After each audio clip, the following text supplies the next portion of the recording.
minute, I think it'd be nice if we did go around and introduce ourselves, but I want to tell you just a little bit about our format. This is the Interfaith Story Circle of the Capital District, and this mission of our group is to really build bridges of understanding. We're often talking about understanding around faith, but it's really understanding around humanity. Sometimes we'll talk about just the values we have in common, like generosity and kindness and truth-telling and things like that, forgiveness, that don't belong to any particular faith. And tonight, because Huldah said, could I tell the stories of my culture? Well, wonderful, because we're all from some culture, even if our ancestral culture, like mine, was a couple of centuries back, but we still claim being Irish, especially on St. Patrick's Day. This is the story, it's called My Guyana. The conversation usually begins this way. I notice you have an accent. Where are you from? And most of the time, when they ask the question as to where are you from, my answer would always be, I'm from South America.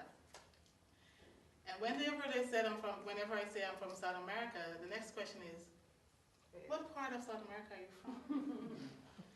And then I said, depending on my mood, I would go, here's a Jeopardy question for you. Which is the only English-speaking country in South America? And of course, the person, mine is going, South America, English-speaking. And then finally I said, I'm from Guyana. And then depending on the age of the person, all of a sudden they go, Guyana, Guyana, Guyana. Isn't that country where Jim Jones killed all those people? And so the conversation begins. And I would always say, that is my country, Guyana. But let me tell you about my Guyana, the country that I grew up in. My Guyana is nestled between Brazil, Venezuela, and Trinidad. Suriname.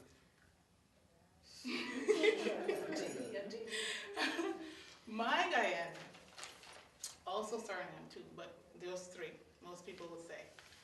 But my Guyana is a land of many waters. One of the most famous being the Kaieteur Falls. It's a land that's green and flourishing. It's a land where when you get to Guyana, you want to know what part of the world you just stepped into. There are creatures in Guyana that scientists are still documenting to this day as first-time findings in the world. Guyana is a land rich with bauxite, gold, diamond, and oil. We are a country of 6 people that makes up one. We are African Guyanese, Indo-Guyanese, Portuguese, Chinese, Amerindians, and Europeans. We are one people making up one nation with one destiny. That is my Guyana. My Guyana is famous for its jungles, where anacondas, where tigers, where jaguars, where armadillos roam freely.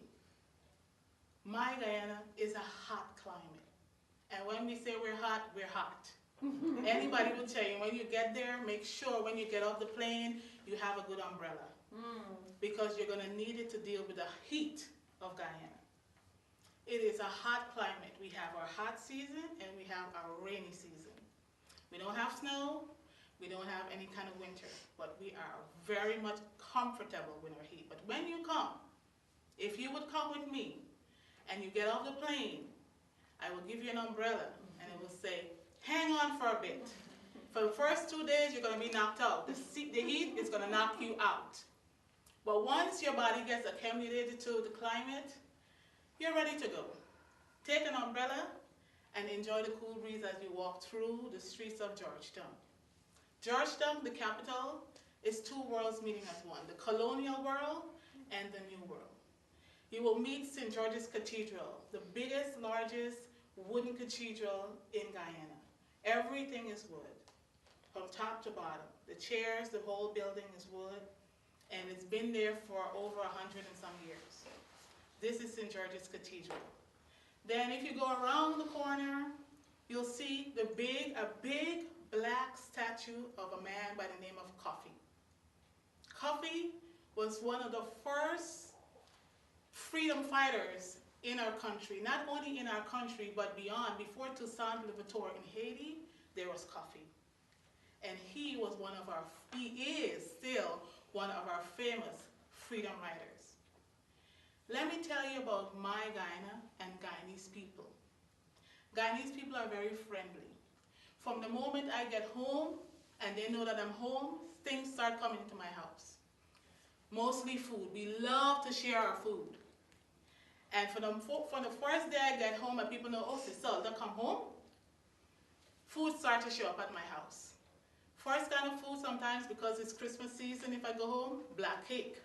I will tell you about black cake later on. And if it's morning time, fruits. My favorite fruit is banana, but I don't like it's not the Chiquita banana that you're accustomed to. No. We got our own kind of bananas. We got short lady bananas, red bananas, all kinds of bananas. And for the most part, they're not as yellow as the ones that you see here, but they're ripe and they're sweet. And let me tell you about mangoes. Mangoes come in all shapes and sizes in Guyana. You have your round table mangoes, you have your red breast mango, you have your spice mango, you have your long mango, and you have all the kind of mangoes that you can think of. Then there's watermelon. When watermelon season comes in Guyana, you will sit on your veranda and watch truckloads of people passing by, a whole truckload of just watermelon. And then there is muskmelon, which is another form of melon that it's like cantaloupes here, but huge. I'm telling you, I've seen them this big, okay? My grandfather's farm grew them that big. And so fruit is something that you will enjoy in abundance when you come to Guyana. And you don't have to ask to buy. If you come into the country especially, we will bring it to you and offer it to you as a welcoming gift. Guyanese people speak English.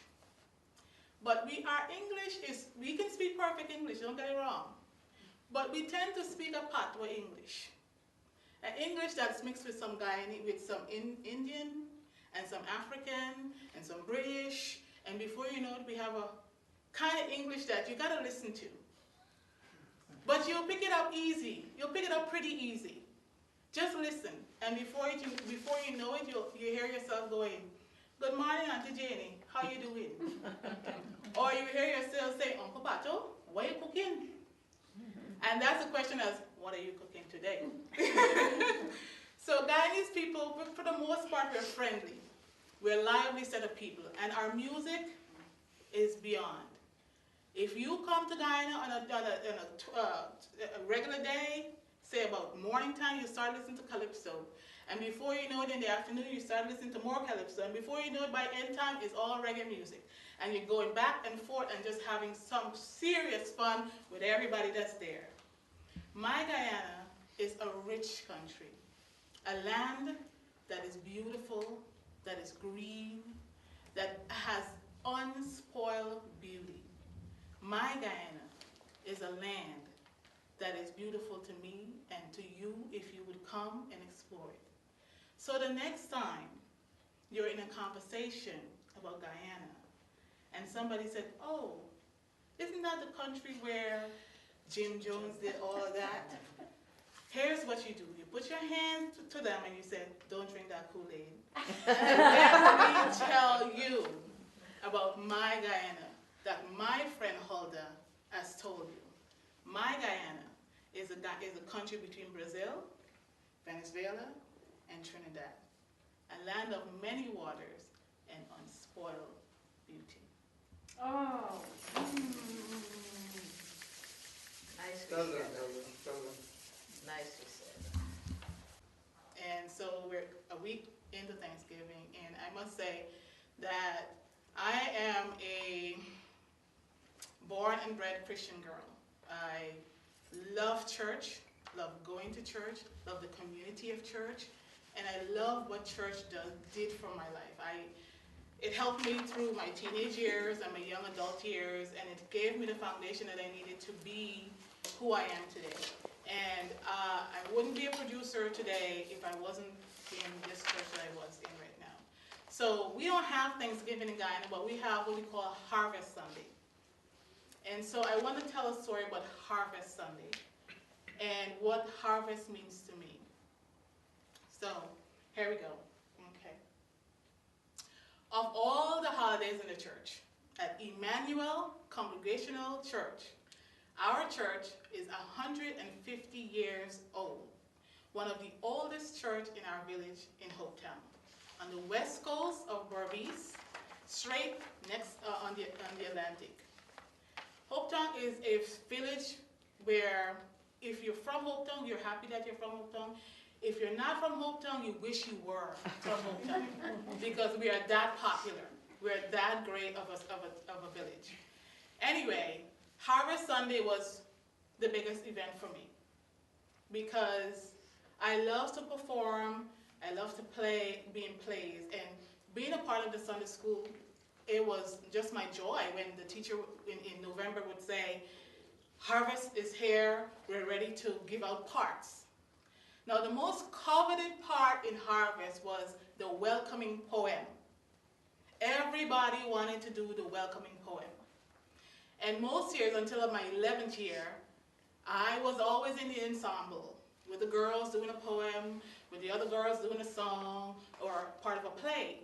But I was never given the opportunity to do the welcoming poem, the solo first poem that everybody wanted to do. So again, another year, my 11th year, and Teacher Dawkins, a short, stout woman with small, still voice, the sweetest voice you can tell. And she worked with the kindergarten kids. But then she called me, she said, Huldah, I'm going to let you do the welcoming poem this year. Words, no words was coming. She said, I am going to give you the welcoming poem to do this year. I could feel my inside jumping for joy because this was the envious part that everybody wanted. And me, Huldah, had the part. It wasn't a big part. It wasn't a big poem. It was only 4 or 5 lines of welcoming.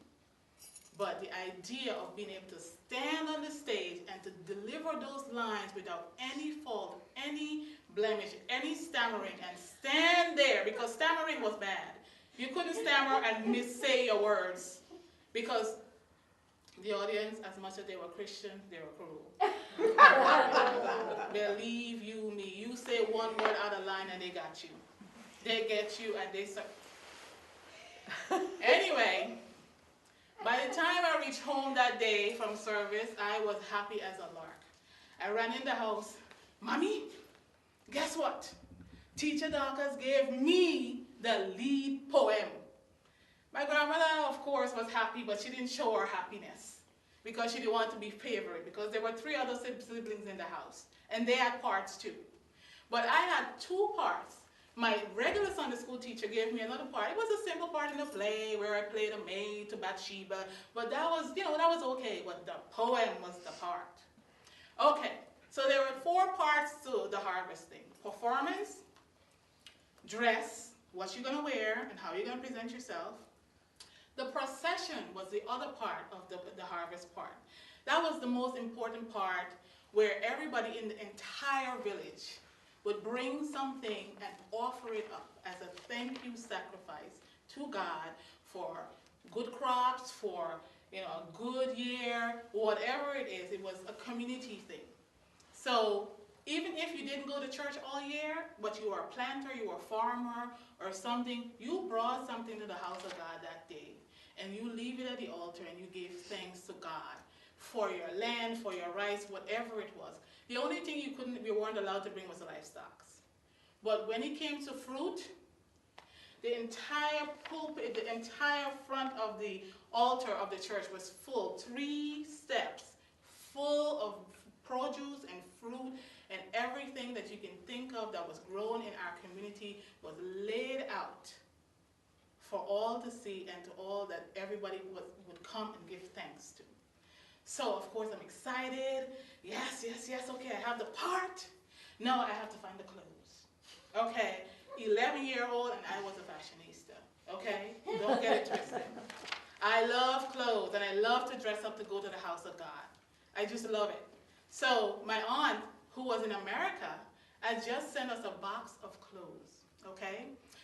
The style was pleated skirts up to the knees, and whatever top you had on, shoes, purse, ribbons to match, everything had to be immaculate. Because at Harvest, nobody wears old clothes to go to Harvest Sunday. You just didn't do it. It was not done. You had to wear new things from top to bottom, okay? Because this was a special of all special services to go to. Sunday morning you can wear it, but Sunday afternoon when you do the processional, everybody was decked out. And it was the one day of the year where all the Guyanese girls would wear their full jewelry.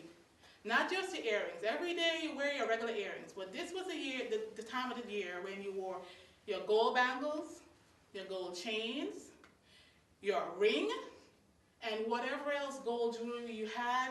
That was the one time my grandmother and many of the other grandmothers and parents would take it out of the hidden places that they had them, because it was hidden, you know, and you will wear them, but you will warn, lose it and you will die.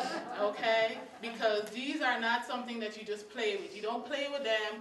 And the jewelry was very special. This is something from Guyana we call artillery. And it's very special. It's the Guyanese gold. But for the most kids, they have a chain with their name on it. And we have regular bangles with design on it, and the ring had your first name on it, and things like that. So you knew it was yours, and you felt very special to be wearing your jewelry. So I decided, okay, my aunt had sent 3 skirts. 1 red, 1 rose pink, and 1 blue. Of course, the blue was not going to be mine. That was going to be my sister, because I am not wearing blue. Light blue is not my color. It doesn't go with me. Okay, so it was either the red skirt or the rose pink skirt. So I decided it would be red, of course, because I'm the first to stand in the pulpit, so red it would be. Okay, then I had to decide about the top. I wanted to wear white. And so I found a white top with ruffles on the side, of course, and ruffles around the neck, of course, and then I put the jewelry on. It makes it really, really good. With my white shoes, and you had to wear stockings, okay? So you couldn't just show up without any stockings, so you had to wear the stockings. So I had my outfit all set, already, ready to go. So before our Harvest Sunday comes, there would be a lot of practicing. You had to go to rehearsals. So half of the Sunday school time on Sunday afternoon was spent learning about the Bible, and the other half was rehearsal. Then the final night, the Saturday night before Sunday, we'll have the grand rehearsal where everybody had to be in their part and knew everything perfectly. Of course, I skated through my first, got on the stage, did my lines. Fantastic, hallelujah, praise the Lord, all that. So I'm good with that. And then, as we are doing our presentations on the stage rehearsal, final rehearsal, the men of the village will come and they'll start decorating the church. And then the women will start putting all the linens and all the stuff. So they'll start from the top of the pulpit, they'll change the pillow where you put the big Bible where the pastor sits, and it will go from blue to white. And then the doily that's there with a cross will change from blue to white. And then the big table where all the communion stuff is on will change from blue to white. And then the railing, there's a round railing that goes around, and all the colors that were there were from blue to all white. And then where people will go to read the Bible, you have scripture reading certain times, that will change from blue to white. So the entire floor of the altar was white and wood. And the men will start decorating the poles with cane, long stands of cane, and they will wrap it there, and then they will have cane along also with palm trees. And before you left that day, you are ready. You are ready to usher in harvest. And so I got home that night, and I'm all excited because I got the part, I got the clothes, Now all that's left is what I'm going to take. But most people took what was in the yard. Every house had 2, 3, 4, many fruit trees. If you live in a country, you had fruit trees. It was just the thing to have. So we always took what was in the yard. Well, this year, our yard was kind of barren. The papaya trees was green. The orange trees, there was nothing on there. The coconut tree, even the coconut tree didn't have coconut on it.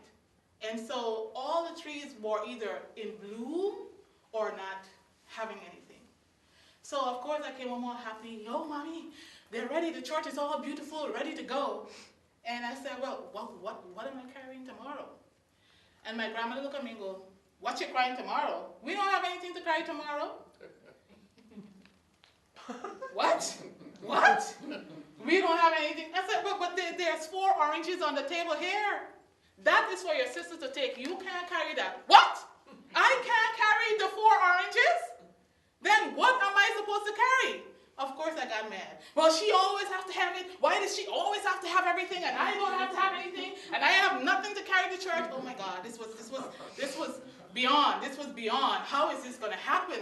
That she's going to take the oranges and I, the first person who's going to say the first poem, have nothing to carry. Then embarrassment of all embarrassment is that if you are part of the program, they put all the children who are part of the program in a special seat.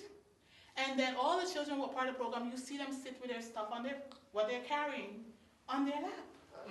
So I'm going to be sitting there all dressed up with nothing to carry. This was not acceptable. This was not going to happen.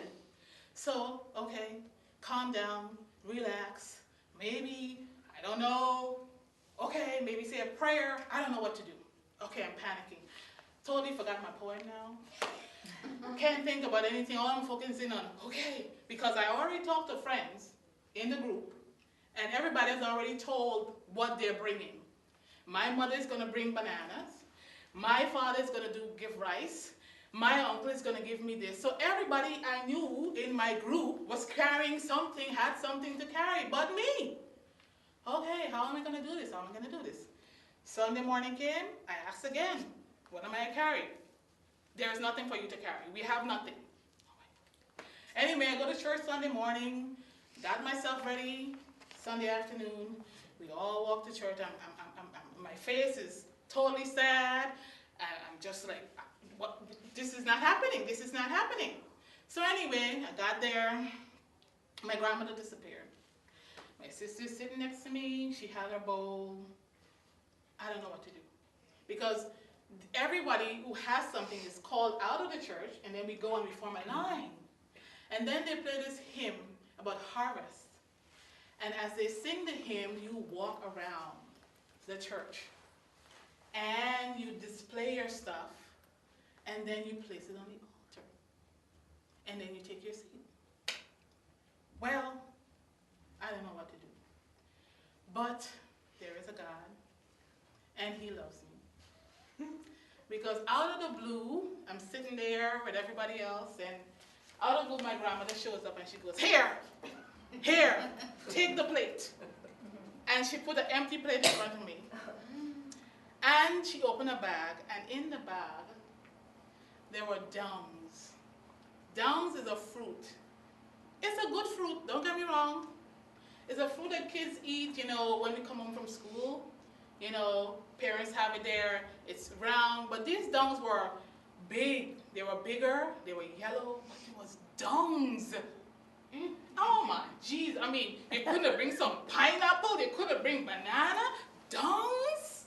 Nobody brings dungs to Thanksgiving. Nobody brings dungs to offer. That's just like low. But that was all my grandmother, who loved me and didn't want me to be embarrassed. That was all that she could find in the last moment, and so she brought it.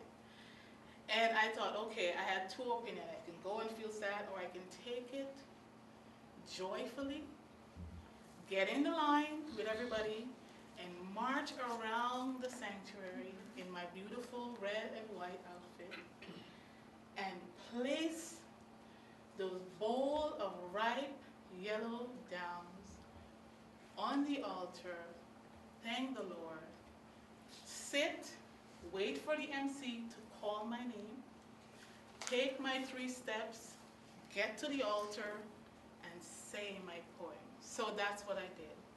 I said, welcome to this congregation on this day of Thanksgiving. We pray that God will bless you, whatever it was. I said my lines, and my lines were perfect, and I bowed and raised my head up, and the entire congregation,